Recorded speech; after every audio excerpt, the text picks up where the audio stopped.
This episode of the BJJ Campaign Podcast is brought to you by Speed Pro East Bay in Alameda, California, in the heart of the San Francisco Bay Area. They're the source for premium visual solutions to spruce up your interior space. From window decals and wall murals to conference room graphics and directional signage, create a work environment that is tailored to your brand. They'll not only print your custom graphics, but do installation as well. Visit eastbayspeedpro.com. That's EASTBAYSPEEDPRO.com. And mention the BJJ Campaign Podcast for 15% off your first order. Also, Eddie is a Jiu-Jitsu guy, so folks go out there and support him. I'm about to feed him to the sharks right now. Get him hype right now. Yeah. You know the ground is up. Yeah. Everybody that trains, you know the game. Yeah. So let's get it. Slap it up, bump it, and roll. Hey. Yeah, that's the way that it goes. Ain't no better way to better yourself in this game. You're feeling the growth. That's time on the mat. We put in the work. Believe it ain't easy, I know. But we train for the love of the game, the love of the art. Now slap it up, bump it, let's roll.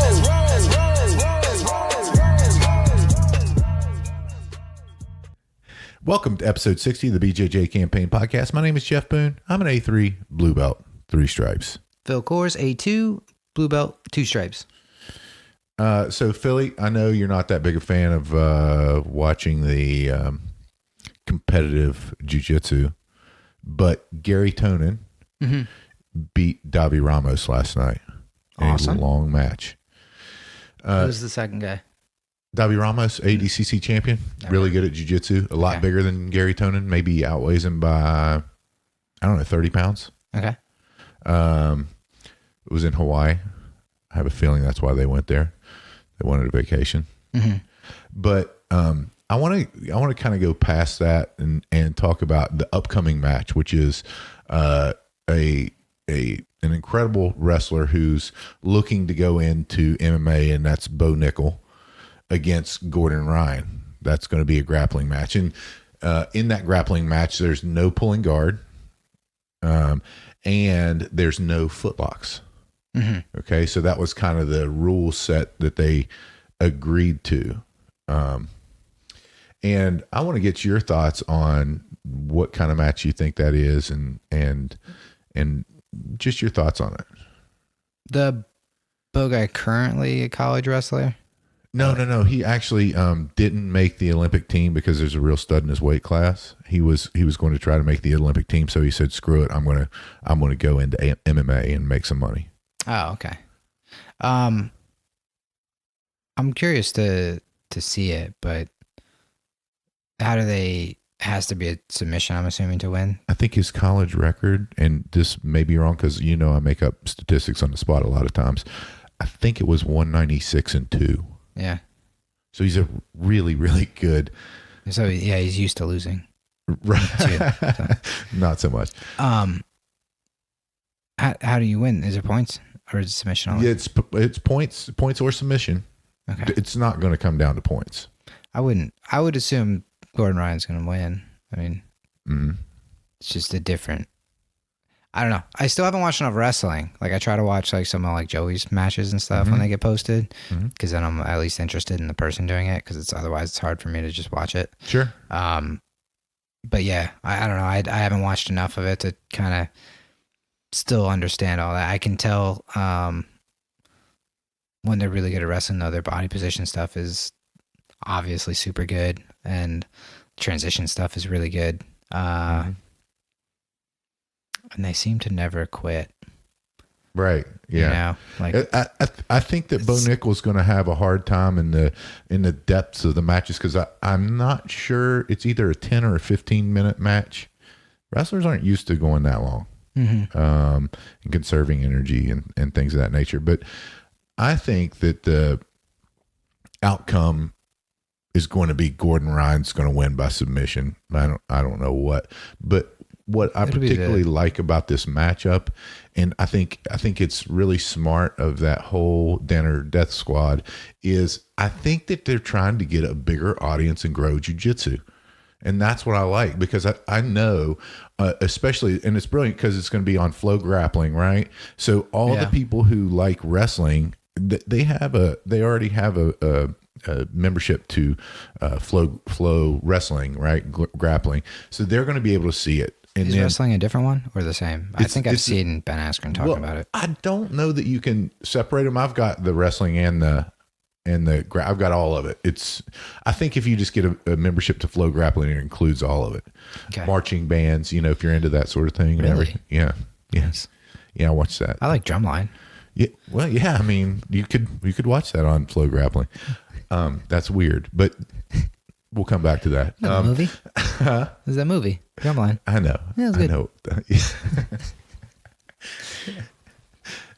I'm not saying it's a bad movie because I've never seen it. Gordon Ryan's going to take his back probably with the rear naked choke. That's exactly what I think is going to happen. It's exactly what I think is going to happen. But I really do think it's brilliant in showing the power of jiu-jitsu and getting. Now, this only works if Ryan wins, right? Because if Nickal wins, then the wrestlers are going to be like, yeah, wrestling's better anyway, that whatever. But I think it's exposing an entirely new audience, an audience that's predisposed to already liking the grappling arts, to really kind of get into jiu-jitsu. Yeah. That seems like a good plan. I mean, what's a 30-year-old guy going to do if he wants to wrestle somebody? Do they have? He's going to do jiu-jitsu. Like, do they have? I don't think they have wrestling, do they? No, there's men's wrestling clubs, but you can't really wrestle. I mean, there's very few. There's still people out there who do it. Don't get me wrong. There's still people I didn't know there who wrestle but it's minuscule, the numbers of people that wrestle after college if they're not actively coaching collegiate wrestling or anything like that. Certainly much less than are in jiu-jitsu at that age. Okay. So I think it is going to give them. I think that it is going to give them an outlet for that, just like jiu-jitsu did for me. Again, because I've looked for places. And the only places that you can go are local high schools if you want to help out with them. Chris Teller, one of the brown belts at Charlotte, he does that. He helps coach kids. I don't know if it's junior high or high school, but and he still is able to wrestle, and he's older than 30, I'm pretty sure. Yeah, but if you wanted to wrestle yourself and like train wrestling still, man, I looked it up whenever I got here, and I couldn't really find anything. So I've never seen it. I don't know. Yeah, and Charlotte's a pretty big market. If something was going to be there, it would be here. Okay, yeah, I think it's a good idea. Yeah, and anything to grow it obviously is good. Yeah. I guess I'm taking it back to I see people argue all the time about like the MMA stuff about like what's best, and jiu-jitsu won the first couple, and then people kind of talk about striking, and now it seems to be like wrestling with Khabib and everything. Uh-huh. I just think that's like a meta change of just like adapting to what the best people are doing right now and trying to find a weakness in it, and then it's just going to change. Yeah, but also Khabib is a Sambo champion as well. I mean, Sambo's Russian jiu-jitsu, mm-hmm. right? I mean, I know there are differences. I don't really know much about Sambo, but who's the other guy? The smaller Olympian wrestler. Cejudo? Yeah. Henry Cejudo? Yeah. He's also the champion right now, right? Still? Yeah. He knows jiu-jitsu as well. Okay. Yeah. He was like an Olympic wrestler, right? Yeah.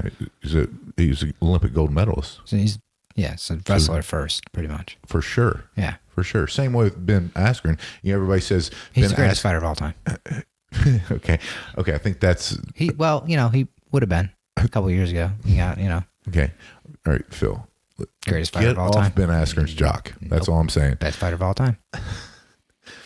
But Ben Askren is also a black belt at Brazilian Jiu-Jitsu. He's a wrestler first, yes. Mm-hmm. But he also has amazing hair. Has amazing hair, has a terrible body, and he's good at jiu-jitsu. You can't argue with any of those things. He's amazing. He's the best fighter of all time. With a dad bod. Yeah. Train smarter, not harder. That's obviously his approach.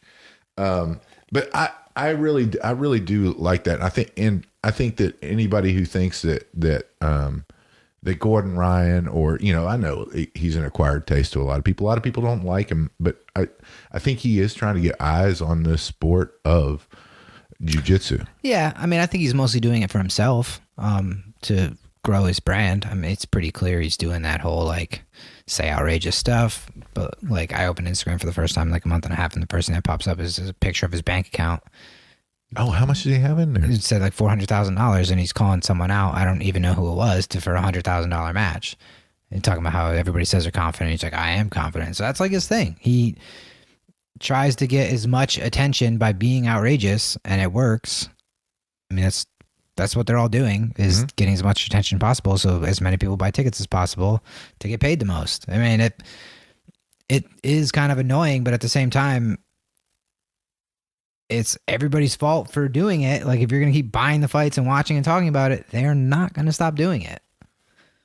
It's what makes money. So he does that, maybe for jiu-jitsu, but I think he's doing a lot for himself. And I don't know, McGregor did the same thing. Then he like started a wine company, or what is it now? Whiskey. And Propa 12. Yeah, now it's like he doesn't. Propa 12. He tweets like he still wants to fight, but I don't think he does. Sponsored by Propa 12. No, we're not. We're not, ladies and gentlemen. And it's not that bad of whiskey. I've had it. But so let me reframe that, because inherently everyone acts in their own self-interest. And I agree that Gordon Ryan is acting in his own self-interest, but I think that there's more thought behind his own self-interest of he knows, and maybe it's the entire team. Maybe it's John Danaher that's masterminding the whole thing. I don't know. I don't pretend to know. Maybe whenever I talk to John Danaher, or we talk to John Danaher and he comes on the show. Yeah. I mean, it's probably going to happen at some point in time.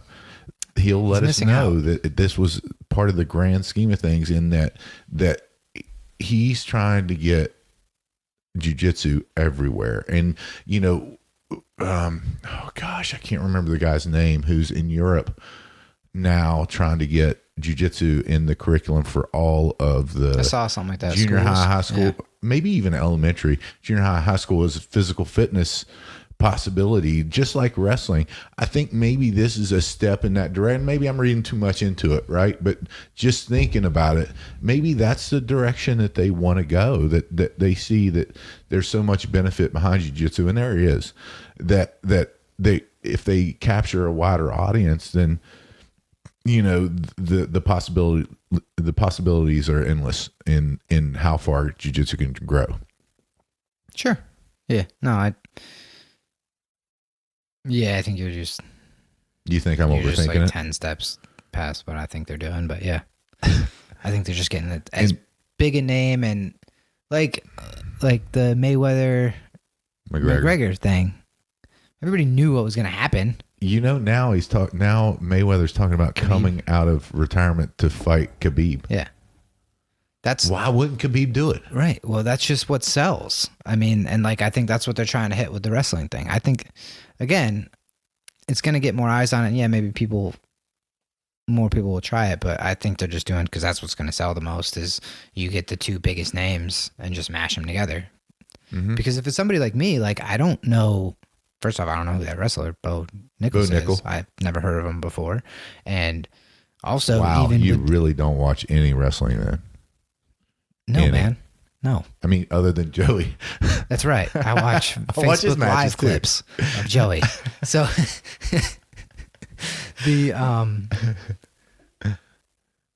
but even the like top MMA people, I only know a handful. And then the other people, I have no idea. So most people could fight, I've not heard of. Mm-hmm. Until he becomes the guy that's fighting Khabib. Then I've heard of him. Do you think that the wrestling audience is bigger than the jiu-jitsu audience? Probably. I don't know. I would have to look that up. I would bet it is. I would think so, because there's like even I don't know how many people like passionately follow it after high school, but like through high school, the wrestling team, even in my small high school, was big. I mean, there's a lot of people.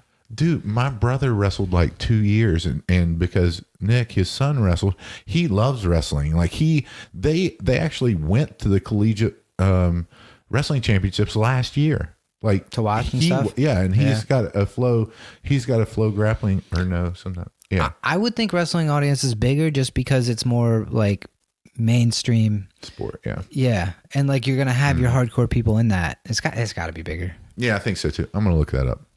How? I mean, Google does that, right? What's the question? How large of an audience is wrestling? How many people watch wrestling? Not professional wrestling. I mean, that's way bigger. I did try to hit you with the Stone Cold Stunner the other day, a couple weeks ago. It didn't work. You did try. Didn't work at all. Yeah, I was losing. It was a Hail Mary. So it's a good attempt. Good attempt. Yeah, but I just think it's interesting, and again, maybe somewhere the truth lies somewhere in between what both you and I feel. I don't think it hurts it in any way, even if he loses. I mean, but I don't see him losing because it's more his. That's more his style of match. I mean, it's like you already hit on the time frame purposes. If there is a money line on gambling sites for the Gordon Ryan Bo Nickal match, I will bet a significant amount on Gordon Ryan. Yeah. I don't think there will be a money line. What is money line? Vegas odds. Why wouldn't there be odds? Why wouldn't he be the favorite? No, I just don't know if people bet on jiu-jitsu. Like, yeah. Yeah? You people bet on everything. I got to take notes. People bet on the like video game things that they play. All right, I'm going to look up numbers for wrestling, and also if there's any betting in jiu-jitsu. There's 100% betting somewhere. Otherwise, if anyone in the audience wants to place a gentleman's bet on this, hit me up on the BJJ campaign podcast group. We'll see.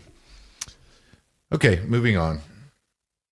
I do really find it interesting, though. I mean, I really do find that whole thing and the thought behind getting a bigger audience involved. Yeah, I mean, I'm gonna watch it. I mean, I think that's what. Yeah, of course. I think that's like when they talk about the original UFC stuff. That's what was interesting is that it was those like mashup of styles when they say which would be more effective. Because I mean, I read that internet argument once a week. It seems of like which one's better in the streets, and like that seems to answer that question. But now it's everybody does all the same stuff. But anyway, that's why it's interesting. Is you have like Conor McGregor and Floyd Mayweather match up, where it's like it's just what are the rules, and then whoever's been practicing and training under that rule set for 20 years is probably going to be the one who's going to win. Yeah. If we change the rules to the favor of the other person, it's going to switch. Totally agree. Everybody knows that. Yeah, totally agree. You're right. And whoever has more money going into it gets to decide the rules. Yep. Yeah, you're right. You're right.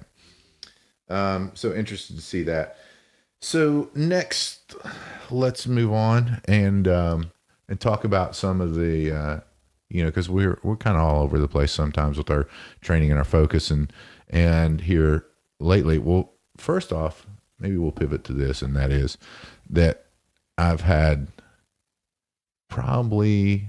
Well, no, it's not been the biggest break because I did get to train out in California last week, but I had an injury, a sprain to my medial collateral ligament, and it really hurt for several weeks, and it was hard, man. It was hard not to keep myself off the mats, but I think it helped whenever we talked about it before of. It's such a small snapshot in what in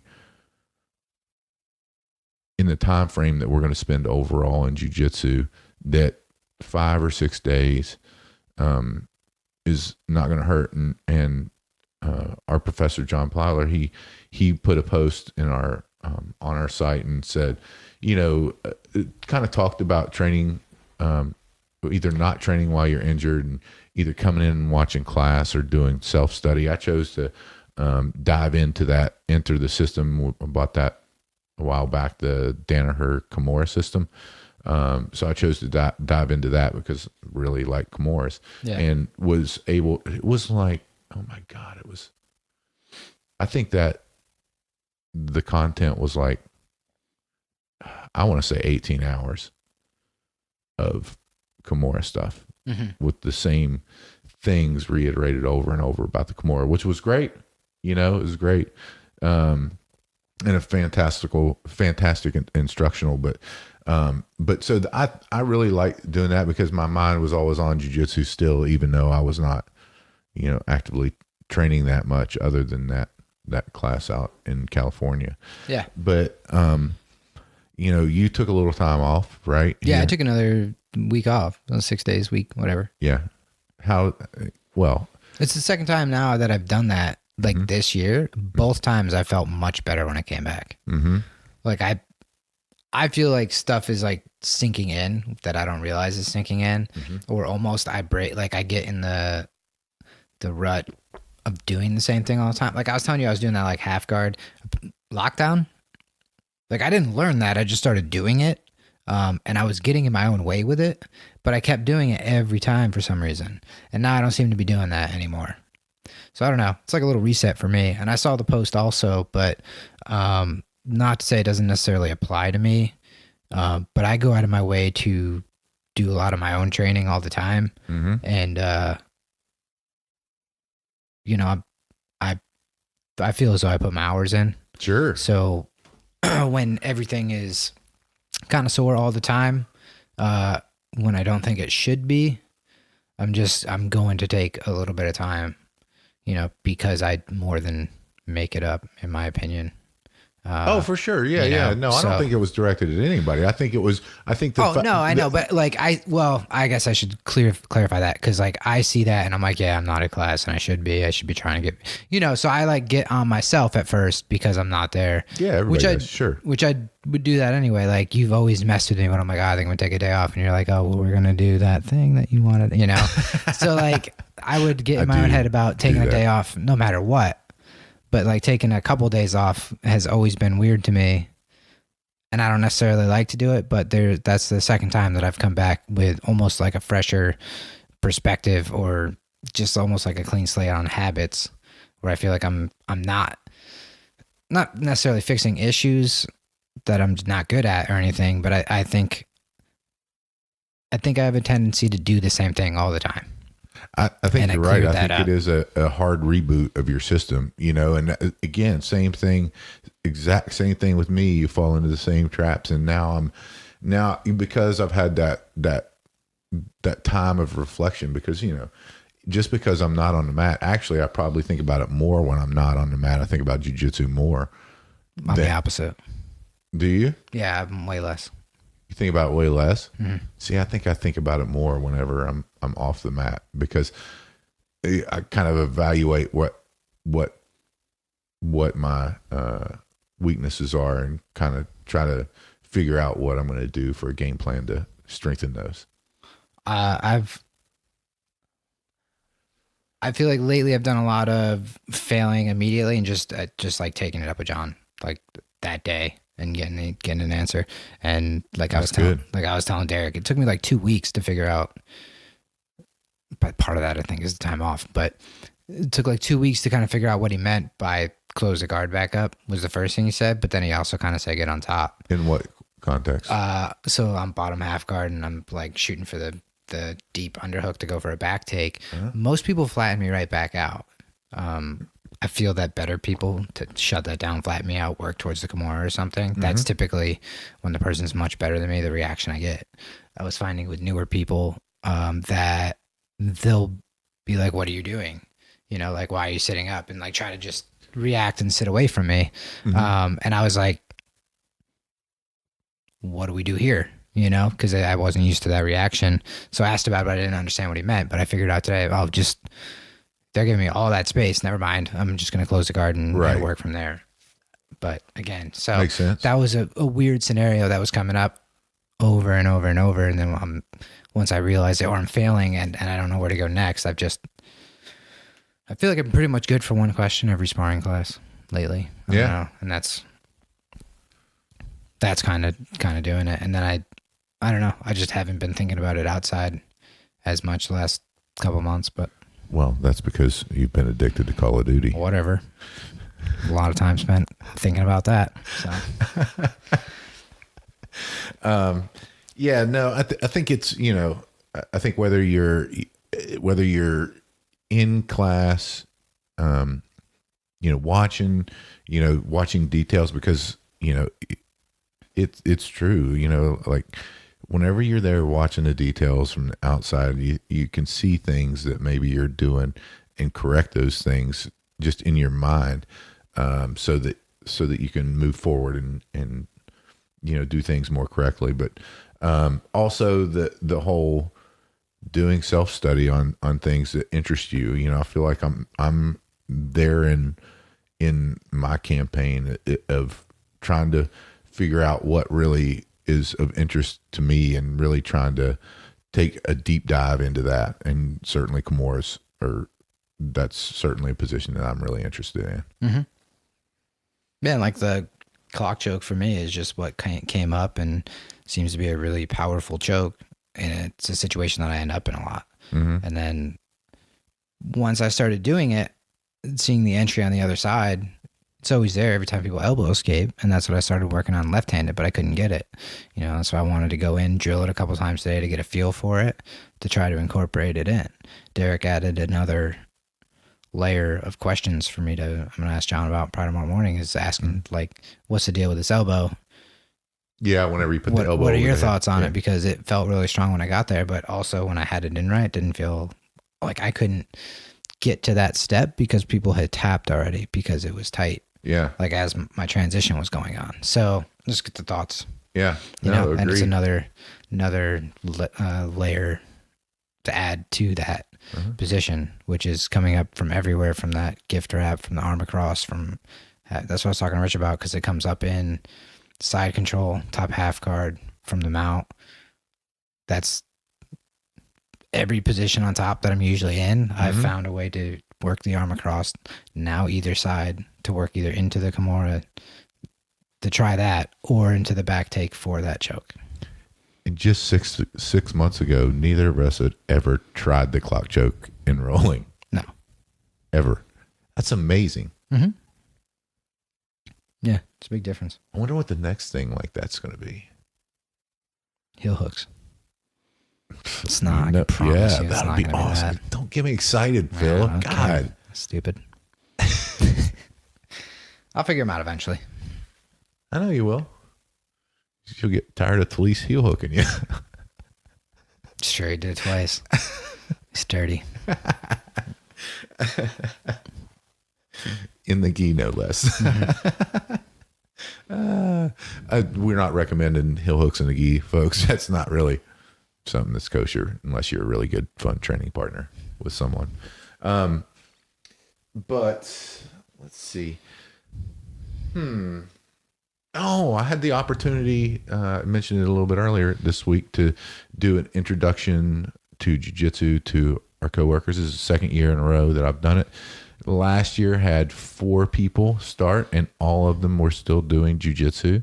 At this, we had 18 people, and John helped me with the curriculum that I did. It was just easy stuff, grip breaks and, distance management and sucker punch defense, that sort of thing, along, with always fun, do the Monte-Leon, the rear naked choke. And so we had about an hour, and there were, super excited. Everybody really seemed to enjoy it, told me they enjoyed it. And it's something that I really like doing. And again, folks, I'm not teaching. I'm a 3-stripe blue belt. I'm not an instructor. At some point in time, I probably will be, but I think it's nice. It's really nice of my company to be able to provide us that outlet to, look at healthy lifestyles, and also B, look at a self-defense based curriculum and get an exposure for people who've never done jiu-jitsu and kind of demystify what it is. So that was a lot of fun, and I hope that next year there's 4 more, you know? Yeah, that's good. I mean, that's getting 4 people to try it is hard. Yeah. No, I haven't gotten 4 people yet. No. 2. I think 2 people so far. One is like saying he's going to do it. Yeah. For about a year now. Yeah. So here we are. Yeah. It's hard. Yeah, it is hard. It is hard. Maybe we'll devote an episode to tricks and tips on that, because you know that's a pretty good number. I don't know. I'm trying to think of how many I've gotten. Maybe 6 or 8. Mm-hmm. One person, Derek, he's blue belt now. Mm-hmm. So that's pretty good. It's hard to get people to try jiu-jitsu. It's really hard. So anyway, moving on. Wanted to kind of talk about our back to basics approach that we've been using lately. Lately? As in like 2019? Like the last 2.5 years. Okay. Yeah. No. Okay. No, but I mean, really, we're actively trying to pass guard and guard retention, stuff like that. You know, it seems like, I don't know, maybe it seems boring to some about doing that, but I think I've been enjoying that lately. Yeah. So what are you calling basics? Just guard retention, passing guard, right? Don't you think that's basics? I guess, yeah. I thought you were talking more like fundamental stuff. I mean, yeah, I guess. That is part of and all, but yeah. Misunderstood what you said, but yeah, like the drilling, positional drilling of the guard passing. Yeah. Yeah, I love that. It's one of my favorite things to do. Me too. It probably is my favorite thing to do. Same here. Yeah. Unless it's the back take stuff. Come again? The transition and back takes or positional sparring from the back. I don't know. I still like guard passing better. No. I mean, when I'm on someone's back, that's better. No, I know, but I'm just talking about whenever we're doing positional sparring. Yeah. It sucks when someone has my back. I can do guard passing either side. All right. Well, that was kind of a flop. No, I think it's fun. And I think we were talking about it the other day, but I was forcing that. Because I've been working with Joey for a long time. Because he's a lot better than I am on the bottom of the guard. But we're, relatively close in size. Mm-hmm. Apparently he's a lot bigger than I thought he was. He's a lot bigger than you. I don't know when that happened, but I thought we were the same size. Feels close enough, though. Well, he's a man-child right now. That's true. So. But he's a lot better on the bottom, but it's helped me a lot with my balance and stuff for passing. So I'm a lot more confident with that. And I think I was telling you, did I say it on the podcast or not? But I wanted to start playing more of the open guard now on the bottom to see if that'll help my passing, because I get stuck in places a lot. Mm-hmm. So kind of go back to see, like, what are people doing to me that screw me up and they pass my guard, But I'm still at the point where when I'm standing, I know what I want to get into. Like, even if it's not the best posture or base or anything, like, I'm at least comfortable there, Sure. And I can put up somewhat of a fight before I get swept. And I know where I want to go and I know what I want to hold, and when I'm on the bottom, I kind of know I want sleeves. And that's it, Sure. So I don't have a preferred guard. I don't have a preferred sweep. I don't have anything that I feel. Really? Yeah, no. I don't have anything. You don't have a preferred sweep? No. Come on, Phil. No. There's no open guard stuff that I'm good at. The De La Riva stuff? No? Mm-mm. All right. No. If the person is good at standing and passing the guard, I've made no improvement there all year. Like I said, I wanted to, and then I think I did the right thing by realizing like that's not where you should focus right now, and like figuring out some sort of sweep from like closed guard or at least fighting for it. I've had more success in half guard with sweeps and back takes, and at least changing the position a lot more than the guard. I think I'll figure it out. I'm not really worried about it. We've still got a month left in 2019, so it's true. Still hope. It's true. I feel like I'm a lot better than I was at the beginning of the year, but yeah, 100%. Still pretty bad at the open guard. But no, I have no preferred. There's not like I can grab your sleeves, put my feet somewhere and be like, I know what I'm going to do if you go this way, and I know what I'm going to do if you go that way. I don't have that anywhere. Okay. Fair enough. Still fun though. Yeah. No, I agree. And yeah. And whenever we were doing that's the fun part about, whenever we were training today, and the first 4 minutes we were just going with, because I've been doing a lot of guard retention. I think that's one place that no matter how good you are at jiu-jitsu, and I'm not, but I think that's one place that you can always see improvements whenever you work it hard, is that guard retention. And you're going to screw it up a lot, but that's the fun part of it. Learn from those mistakes and go on. So I think and also to be able to actively do that, to be able to actively get in those positions whenever you're with someone, that may not be as good as you, because you've been doing it longer. Whenever you're with those people, to basically do that, do the guard retention stuff, come up, go, turn that positioning around, get swept, and then go back to the guard and do the guard retention stuff again. That's what I did for a large part of the time in our last sparring session, and I really, really like that. I think it helps all the way around to see just different looks from everybody doing it. So, yeah, there's a lot of people that are around my size, but what I've noticed is they all tend to prefer to play on the bottom.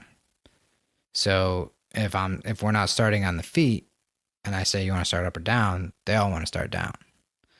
Big reason why I think my guard passing has got a lot better. And most of the time, I'm pretty confident I'm going to pass the person's guard. Even Joey, I'm going to get by it sometimes, once in a while. So, like, I think I know what I'm going to try to do, and I'm pretty confident I'll eventually have some success, and I'm going to get past, or at least force like half guard, which I like a lot. But I kind of don't remember where I was going with that, but they like to be on the bottom versus like I don't really work the bottom too much. And so like last sparring, one of the last couple times, I just ask people what they want to do, and when they're saying they want to work open guard and stuff, I'm fine with it, and I'm just going passing and resetting. So like going back to, I think we had that conversation, like, is it rude? Because I think Joey said to me, like, I'm not trying to just pass your guard over and over again. I'm like, that's the entire point of the drill. I was like, I don't think it's rude. Like I don't either. Like, I'd rather lose fats. Like, don't just slowly beat me and I only lose 4 times. I'm gonna lose 36 times and I get that much better. True. I don't need you to. No, like I have to. I know I have to mess it up 300 times. So like, let's get it over with and just kind of mash through this, and I'll figure some stuff out. I have to fail like 400 times before I think of the correct question to be like, all right, he's doing this. He's done this a couple times. 400. So like, how do I stop that? I don't. You are a little bit slow, Phil. Yeah, but too, folks, this is people we've been training with for over 2 years. So maybe it's not. I'm not going to go to white belt and pass their guard and reset. That started 3 months ago. Pass their guard, reset. Pass their guard, reset. I'm not going to do that. Okay. Well, see where the problem is in that. Yeah, but I'm talking. They're not going to be like specifically working on something. They won't know that. Yeah, I get it, Phil. But I'm just saying for our audience, if they're okay, and they're like, oh, BJJ campaign guys. And by the way, folks, disclaimer: we don't know anything. We don't really know what we're talking about. We just want to talk. I'm just saying about for myself. Like, we just want to talk about jiu-jitsu. Yeah, I just want, like, I know I'm working on the open guard. I don't need you to like there's like times where people put in corrections and stuff like that, and I like when people add in resistance as I'm figuring something out. That, you know, works. But at the same time, like, I don't know, I'm not going to take offense to you passing the guard when I said, like, people are passing my guard, I need to figure this out. If you sit there and don't do anything, that's not helping. Like, right. I need the reaction. So even today, like, kind of on the same wavelength, I was trying to do a Kimura, and you're like, oh, just hold the head. I'm like, yeah, man, I'm trying. Like, it's hard. No, that was a great exercise. And so, like, for the experiment, I'm like, let me just see what you do, because number one, I think it's harder than you realize, but also I'm not good at this and I haven't done it a lot. So let me see, because I did see 2 things you did that I don't do. So I told you, I said, go with the biggest guy in the room. You know, grab the Kimura from this position, because this is where I grab it. Like, I don't need you to do it from probably a better position, just because, like, that's not how it's coming up right now. Sure. So just recreate this exact scenario. It's that north-south position. It's more of the back take first to transition into. Sure. So, like, when they turn away from you from side control. Yeah. And it's the same off that gift wrap that I keep talking about, but, like, I'll reach under their head and use their elbow in my chest to kind of turn them away. And then I get the Kimura grip from there. And I said, so let me see how you hold that position, transition, and lock in the Kimura. And when the guy got a good size advantage on you, and you're not totally controlling the head and everything, and you're trying to get to that position, you know, you used your knee over his arm, which I don't do. Obviously not the Kimura arm, the other one, to help. And you were letting go of the Kimura to base, which is, it's been noted on this podcast, drilled in my head, do not let go of the Kimura at any point. So I never let go, and I use my face. I always use my head. And a lot of times I can either pick myself up or work kind of into like a belly down arm lock or whatever off that. But, you know, I just wanted to see it. And I think when I was saying, I hear what you're telling me to do, but I'm missing something before that, I think I picked up 2 of the things, you know, and there's more, but 2 things that I can add and try to fix it. But that's in that same thing. I wanted to get the position that I'm struggling with. I want to enter in it, and I just want you to keep breaking it so I can keep fixing one thing at a time to tighten that up, because that's the only way I seem to be able to learn. And that knee over the arm, so that if they put their arm up, I can get that reverse triangle on them, because it's a really dominant position there, and they've got nothing to defend with on that Kimura. Oh, I thought it was just for control. It is, but it's for even more control if they move that arm up and out. So it's kind of that Danny, was his name Danny at the Origin Camp? Savory, yeah. Was talking about.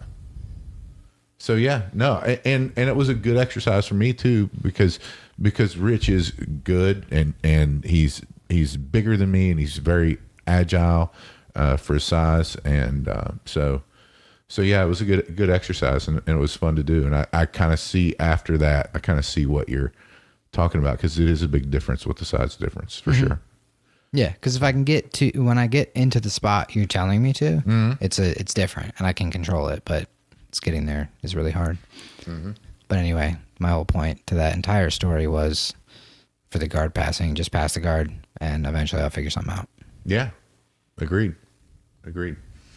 All right, Phil. So why don't you let the audience know how they can support us?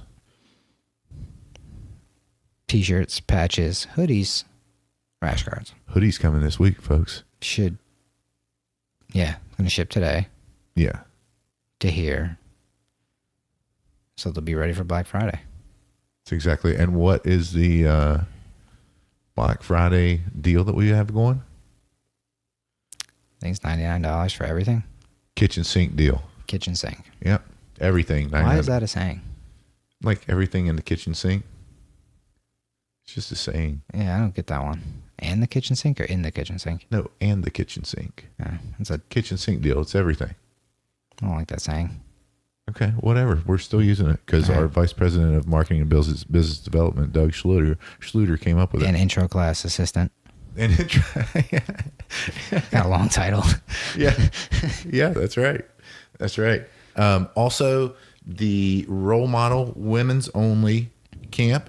It is May 1st through 3rd, 2020, and that's in Indianapolis, Indiana. We've got the likes of Nikki Sullivan, Hillary Van Ornum, and we've got a special where if you use the BJJ campaign code, you get 10% off. Also, just for everybody out there, if you sign up for this camp, rash guards included, and they've got sweet rash guards. Yeah, and they won't let me in. Yeah, no, they denied my if we application. Identify as women, do you tried so hard? It won't work. Okay, all right. Well, good to know. Good to know. So sorry, guys. Even if you identify as women, you can't go to the role model camp. That's probably offended a lot of people. Don't care. Who am I kidding? This is just a podcast. You can't really offend anybody. What else? Anything else? YouTube. Yep. The episodes are on there. But if you're already listening here, you probably don't listen on YouTube because you only need to listen to it once. Yeah. Yeah. And our Instagram. And happy Thanksgiving. And happy Thanksgiving. We'll get some turkey rolls. Do a thankful episode. Yeah, let's do a thankful episode. That's been good today. We should have done it today. We didn't have that much planning on today's episode, though. Yeah, that's true. So, folks, if you're not doing something out there to get better each and every day, get out there and do it. Phil and I, we choose Jiu-Jitsu. We hope you do too. This episode of the BJJ Campaign Podcast is brought to you by Speed Pro East Bay in Alameda, California, in the heart of the San Francisco Bay Area. They're the source for premium visual solutions to spruce up your interior space. From window decals and wall murals to conference room graphics and directional signage, create a work environment that is tailored to your brand. They'll not only print your custom graphics, but do installation as well. Visit eastbayspeedpro.com. That's EASTBAYSPEEDPRO.com. And mention the BJJ Campaign Podcast for 15% off your first order. Also, Eddie is a jiu-jitsu guy, so folks, go out there and support him. I'm about to feed him to the sharks right now. Get him hype right now. Yeah. You know the ground is up. Yeah. Everybody that trains, you know the game. Yeah. So let's get it. Slap it up, bump it, and roll. Hey. Yeah, that's the way that it goes. Ain't no better way to better yourself in this game. You're feeling the growth. That's time on the mat. We put in the work. Believe it ain't easy, I know. But we train for the love of the game, the love of the art. Now slap it up, bump it, let's roll.